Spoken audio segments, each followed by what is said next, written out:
Saya bertanya, saya kan tinggal di masjid, jadi Ustaz sering saya didapati jam orang sholat di tempat saya tertinggal. Kadang bukan jam yang mendapat jamaah. Jadi jamaah tersebut memberikannya kepada saya karena saya tinggal di situ. Bagaimana itu Pak Ustaz? Buat pengumuman kehilangan, pernah saya buat nggak ada respon. Sekarang di kamar saya ada 2 jam orang tertinggal. Misalnya saya mau pakai, gimana hukumnya Pak Ustaz? Ini namanya luqatah. Luqatah, barang temuan itu menjadi milik engkau wahai adinda kalau sudah setahun tak ada pemiliknya. Setahun tak ada pemiliknya, catat tanggalnya. Setahun tak ada pemiliknya, maka punya engkau. Berdoalah, pokoknya selama setahun itu berdoa supaya tak datang pemilik. Kalau dalam setahun itu ada pemiliknya, apa boleh buat, belum rezeki. Mudah-mudahan ada yang kehilangan lagi. Kenapa sebagian orang tak mau baca Sayyidina dalam salawat Nabi? Apa alasannya? Alasannya karena katanya menambah-nambah. Allahumma salli ala Sayyidina. Yang tambah-tambah. Nabi tak pernah menyebut. Nabi sendiri menyebut. Ana Sayyidu waladi Adam. Hadis sahih. Ana Sayyidu waladi Adam. Aku pemimpin anak cucu Adam. Maka saya pun menyebut Allahumma salli ala Sayyidina Muhammad. Allahumma salli wa sallim alaih. Tapi saya tak ekstrim. Yang mau pakai Sayyidina silakan. Yang tak mau pakai Sayyidina tak apa-apa. Tapi saya pakai Sayyidina jangan salahkan. Dalam solat tak membaca bismillah dalam baca Al-Fatihah, apa solatnya sah? Tentang baca basmalah dalam Fatihah hukumnya 3. Mazhab Syafi'i pakai bismillah jahar. Bismillahirrahmanirrahim. Syafi'i. Kalau Hanafi sama Hambali, Alhamdulillahi Rabbil Alamin Ar-Rahmanir Rahim. Itu Hanafi sama Hambali. Kalau Maliki tak pakai bismillah sama sekali. Allahu Akbar. Alhamdulillahi Rabbil Alamin. Itu Maliki. Tak ada yang salah. Yang jadi salah di mana? Ketika masjid itu bermazhab Syafi'i, ente masuk petantang petenteng pakai bismillah, di situ letak kesalahannya. Makanya ketika Syekh Abdurrahman Sudes, Imam Masjidil Haram ke Istiqlal, dia pakai bismillah. Terkejut-kejut orang Jakarta. Pakai bismillah dia tahu. Dr. Abdurrahman Sudes dari Ummul Qura. Sebutkan, jelaskan ciri-ciri khawarij. Apakah membid'ahkan amaliyah orang lain merasa diri paling benar merupakan ciri-ciri khawarij? Yang memancing saya ngajak-ngajak mau mengkhawarijkan salafi.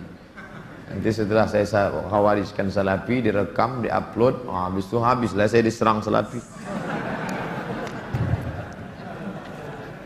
Baca aja lah buku saya itu baik-baik. Capek saya dah kelai-kelai itu. Apakah Hajar Aswad sudah ada sejak Nabi Ibrahim? Hajar Aswad itu adalah salah satu barang pernak-pernik surga yang ada di bumi. Hadisnya sahih bahwa batu Hajar Aswad itu dulu putih, lalu karena banyak dipegang orang berdosa maka berubah menjadi hitam. Itu bukan pendapat ulama, hadisnya sahih tentang Hajar Aswad. Dibawa Nabi Adam rindu dengan surga, maka diturunkan Allah. Jadi bukan Adam. Ada pula saya dengar orang ceramah, waktu Nabi Adam mau turun ke surga, dia ada mau bawa, diambilnya batu, dikepitnya di ketiaknya. Bukan begitu. Adam sudah turun, lalu rindu ke surga, dibawa Jibril. Kata Jibril, ini oleh-oleh dari surga. Itulah Hajar Aswad. Aslinya putih, tapi karena dipegang oleh orang-orang berdosa, menempel dosanya itu di batu itu menjadi hitam. Bukan yang bulat itu Hajar Aswad. Ada butir-butir kecil-kecil hitam-hitam dia, tengok dari dekat. Itulah Hajar Aswad, ditempelkan ke dalam batu. Baru dibalut dengan cangkang yang terbuat dari besi. Nah, itu yang dicium. Batu kecil-kecil dalam. Yang besar itu batu biasa, ditempelkan ke dalam batu biasa. Hajar Aswad. Kalau istri tadi putih kemerahan, panggil dia Humaira. Kalau hitam ya Hajar Aswad. Jangan marah deh. Umur saya 24 tahun. Sekarang saya sudah kerja di perusahaan A. Saya baru diterima di perusahaan B yang merupakan pekerjaan impian saya. Tapi jika saya mengambil pekerjaan di perusahaan B, saya tak boleh menikah selama setahun. Sedangkan calon saya tak mau menunggu karena orang tuanya sudah tak bisa menunggu. Menurut Ustadz gimana? Karena di satu sisi saya ingin bekerja di perusahaan B karena gajinya lebih besar dan itu pekerjaan impian saya. Tapi penempatannya di luar kota. Jika jadi menikah kami bakal LDR. Tolong Pak Ustadz, ini tak ada masalah fikih, ini masalah perasaan. Saya hanya bisa menjawab masalah-masalah fikih. Adapun masalah perasaan,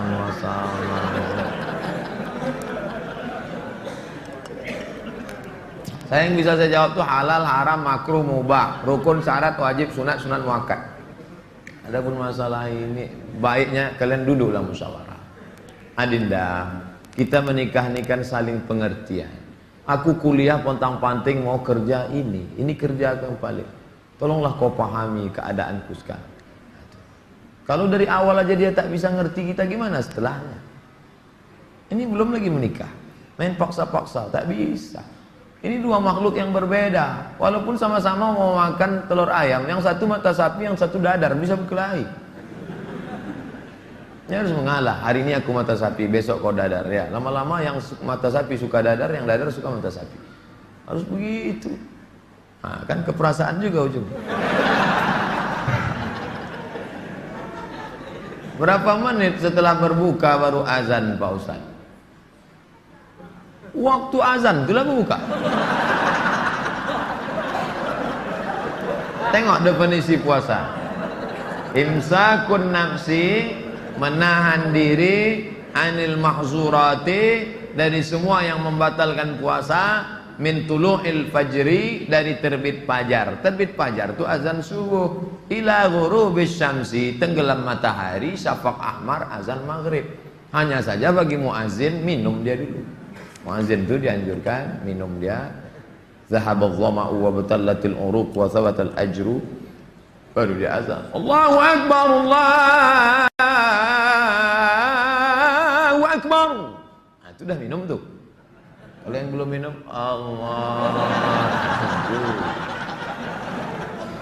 belum minum tuh. Apakah boleh kita makan setelah selesai, setelah Isya masuk? Yang penting batalkan dulu puasanya dengan minum kah, makan buah kah. Jangan makan es, karena usus itu kering. Knalpot yang kering panas disiramkan air es, mengelupas cat-catnya. Begitulah usus kita itu rusak. Maka yang paling bagus orang Mesir, korma kering, bukan korma yang basah, korma kering, pecah-pecah, buang bijinya, masukkan ke dalam, siram pakai air panas. Agak-agak 2 jam menjelang berbuka. Nanti menyatu dia, diminum. Itu yang paling bagus. Minum kesukaan Nabi, air korma. Minum air korma. Bagus, manis dia, maka usus kita awet. Apakah batal puasa mencicipi gulai untuk merasakan garamnya? Mazhab Hambali mengatakan tak batal, karena dia tak masuk ke rongga, tak masuk ke dalam, hanya di ujung lidah. Di ujung lidah ini ada perasa. Jadi teteskan, maka tak batal, karena tak masuk. Habis dirasanya gini, habis itu diludahkannya boleh. Tak masuk ke sini, tak masuk. Mazhab Hambali, tapi saya tak mengamalkan. Saya tidak mengamalkan. Ini saya jawab, mana tahu nanti ada ustadz. Saya bilang tak boleh. Tiba-tiba ada ustadz mengatakan, oh tak tahu Ustadz Somad. Saya tahu, tapi saya tak amalkan. Kenapa? Membuka pintu celah. Saya tak menyalahkan Imam Hambali. Orang sekarang imannya tak macam Hambali. Asik mencicip aja dari pagi. Cicip. Ustadz gimana cara menghafal Quran? Kami dulu aturan di Al-Azhar tidak pakai SKS, kuliah tak SKS, setahun dipaket 14 mata kuliah, 2 juz Al-Quran, tidak pakai SKS, tahun 1, tahun 2, tahun 3, tahun 4, 14, 2 juz. Jadi cara kami sebelum subuh dihafal dulu. Satu halaman, sebelum subuh hafal 1 halaman. Nanti ke masjid, qobliyah subuh baru diulang waktu baca. tahiyatul masjid itu dibaca, maka lama sholatnya karena mengulang setengah, satu rakaat setengah diulang. Tahiyatul masjid, qabliyah subuh, duha, qabliyah zuhur, ba'diyah zuhur, dalam sholat zuhur, qabliyah asar. Nanti asar distorkan ke syekh. Biasanya di tiang-tiang syekh nunggu ngapal. Siapa yang mau menghafal? Ngantri panjang, nyetorkan hafalan. Tradisi itu tak ada di Pekanbaru. Kalau di Mesir menyetorkan hafalan, ngantri menjelang asar sampai maghrib, menyetorkan hafalan setengah juz. 1 hari 2 hari, jadi 20 hari hafal 1 juz, 20 hari. Nah, baru waktu yang lain dipakai untuk menghafal. Ujian tak boleh bawa buku, masuk ke dalam hanya pena saja, bawa kertas tak boleh. Kalau ketahuan mencontek, ditangkap, bisa dicabut, deportasi. Jadi kalau sudah deportasi, putus beasiswa, pulang tak dapat tiket, diusir dari asrama, malu. Karena dulu sebelum berangkat udah kenduri motong kambing. Jadi tekanannya tinggi. Jadi ketika saya pulang, saya terapkan sistem itu, tak boleh nyontek. Semuanya menyontek. Akhirnya saya berpikir, gimana supaya nanti. Saya buat 10 soal. Buat 10 soal, bagi. Boleh nyontek Pak? Silakan. Oh, kok lain soalnya? Baru tahu dia. Saya masih muda Ustadz, ya, kelihatan dari tulisannya. Saya menyukai seorang akhwat. Alhamdulillah. Sempat antum suka ikhwan? Masuk antum yang 144 di. Apa yang harus saya lakukan Pak Ustadz? Kalau untuk meminang sekarang saya tak bisa karena masa kuliah. Saya nggak mau pacaran, tapi saya takut nanti akhwat yang saya suka ini diambil orang. Apa yang harus saya lakukan Pak Ustadz? Antum datang ke orang tuanya, Pak, saya mau minang anak bapak. Kapan kau nikah? Ya setelah selesai kuliah lah. Semester berapa sekarang? Baru daftar Pak.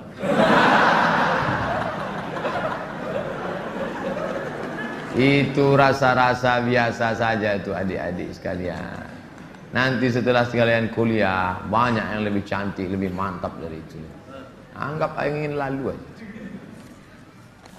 Tak ada itu. Nanti setelah kalian selesai, banyak yang lebih hebat lagi daripada itu. Maka tundukkan pandangan.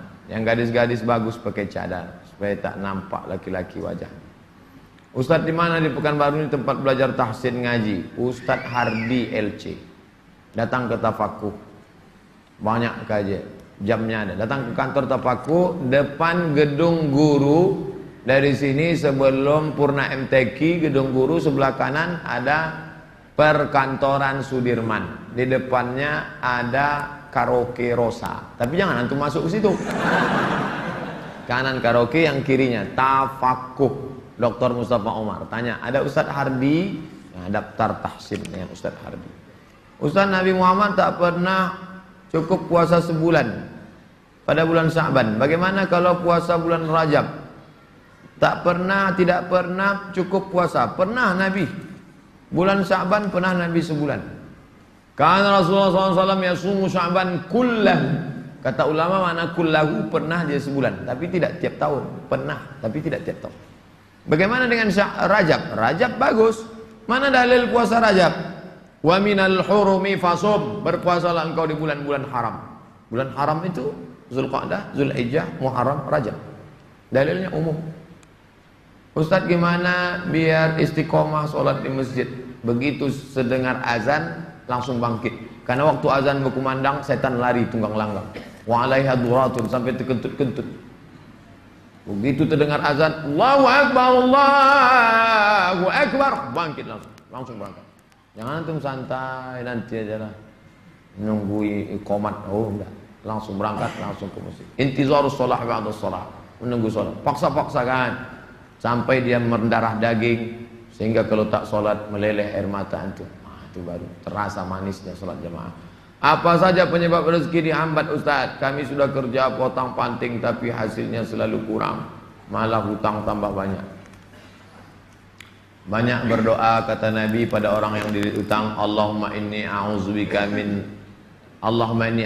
minal hammi wal hazan wal ajzi wal kasal wal jubni wal bukhul wa dhala'id daini wa ghalabatir rijal. berusaha. Kalau engkau belum diberi Allah, husnuzan pada Allah. Tak sulit bagi Allah menyehatkan Ayub, tak sulit bagi Allah menyelamatkan Yusuf, tak sulit bagi Allah membuat Ibrahim punya anak Ishak, tak sulit bagi Allah menolong Muhammad sallallahu alaihi wasallam. Dia hanya ingin menengok engkau terus berusaha dan berdoa.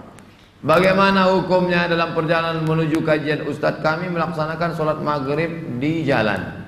Setelah selesai sholat kami tak berzikir dan langsung melanjutkan perjalanan. Bagaimana itu Pak Ustadz? Sambil naik kendaraan tuh kalian berzikir.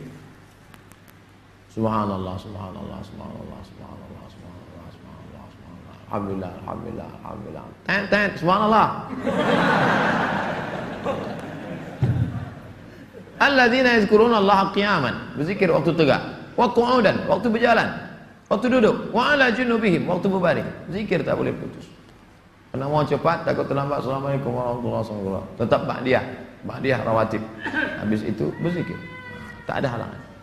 Ustaz, bila kita mempunyai masa lalu yang suram, apakah harus diungkapkan atau tidak pada calon suami istri? Dosa apabila tidak diungkapkan, tidak dikasih tahu. Ada keterus-terangan yang membuat hati orang luka. Tapi ada suatu yang antum sembunyikan bisa berefek hukum. Inishtarata saiban, inishtarata bikran. Kata Imam Ibn Taymiyah dalam kitab Majmu' Fatawa, dikutip oleh Imam Sayyid Sabiq dalam Fikih Sunnah. Yang punya teks Ibn Taymiyah, nama kitabnya Majmu' Fatawa. Dikutip oleh Sayyid Sabiq, dibuatnya dalam kitab Fikih Sunnah. Inishtarata bikran fapanat saiban falahul fashu. Kalau seorang suami mensyaratkan istrinya mesti perawan, ternyata tidak perawan, maka dia punya hak fasah membatalkan pernikahan. Jadi kalau sekedar antum dulu pernah nonton karaoke, tak perlu antum ceritakan. Ditanyanya, kau solihah? Insya Allah bang. Masa lalumu, siapa yang tak pernah punya masa lalu? Emangnya kau suci? Tapi kalau sudah masalah implikasi hukum, antum mesti terus terang. Karena kalau antum bohong, maka dia punya hak fasah.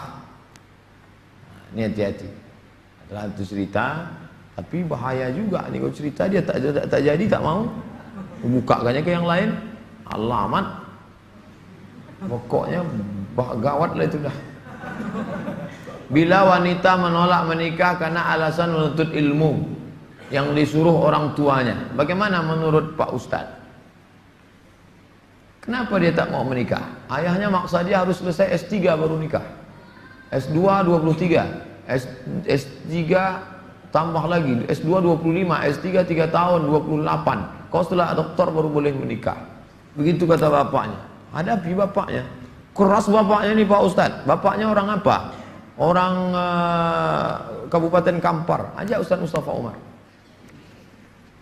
Bapaknya orang apa? Orang Jawa. Ajak Ustadz Jamhur. Jumpa sama Ustadz Jamhur. Assalamualaikum, Waalaikumsalam. Pripun kabari apik? Oh, katanya bapak tak mau ngasih anak bapak nikah sama dia. Saya bukan tak mau, itu saya ngasih alasan aja biar tak jadi sama dia. Ini orangnya baik Pak, baik orangnya, sopan. Oh, jadi ada pintu celah masuk ke dia. Bapaknya itu kan manusia, bukan robot. Ada hatinya. Kau sentuh tepat di hatinya, dia akan jadi milikmu untuk selamanya. Sebelumnya mau ucapkan selamat milad ke-40. Bolehkah itu mengucapkan selamat ulang tahun? Saya tak merasa 40. Saya lahir tahun 1397 Hijrah. Jadi umur saya sekarang sudah 42 tahun. Saya pakai Hijriah. Maksud pertanyaannya, bolehkah mengucapkan selamat ulang tahun? Pernah tak Nabi mengulang hari ulang tahunnya? Ya Rasulullah, kenapa engkau puasa hari Senin? Zaka yauma wulidtu, hari Senin aku lahir. Ada dia menyebut hari kelahirannya, tapi diisinya dengan ibadah. Kalau mengingat hari lahir dengan sedekah anak yatim, pergi ke jumpa Pak Yazid, sedekah. Pak Yazid, berapa anak yatim di sini? Ada 200. Tolong keluarkan. Semuanya, 5 orang aja Pak. Iko ada nasi bungkui kok. Makan bersama. Dek, makan ya. Adik kenapa tinggal di sini? Ayah saya meninggal. Adik syukur atas nikmat. Tak salah. Tapi kalau dikumpul kawan-kawan, hari ulang tahun, dipecahkan telur ayam, telur itik, telur bebek, dikasih pula ini, diikatkan di tiang listrik, disiram kopi, rupanya ada kabel telanjang, kontak mati. Buat dosa aja. Saya punya teman, suka sekali berjudi. Sudah berkali-kali saya nasihati, tak juga mau berhenti. Saya suruh teman lain juga tak mau. Bagaimana cara menyadarkannya Pak Ustaz? Panggil polisi. Angkat. Banyak jamaah kita polisi. Nanti saya kasih nomor.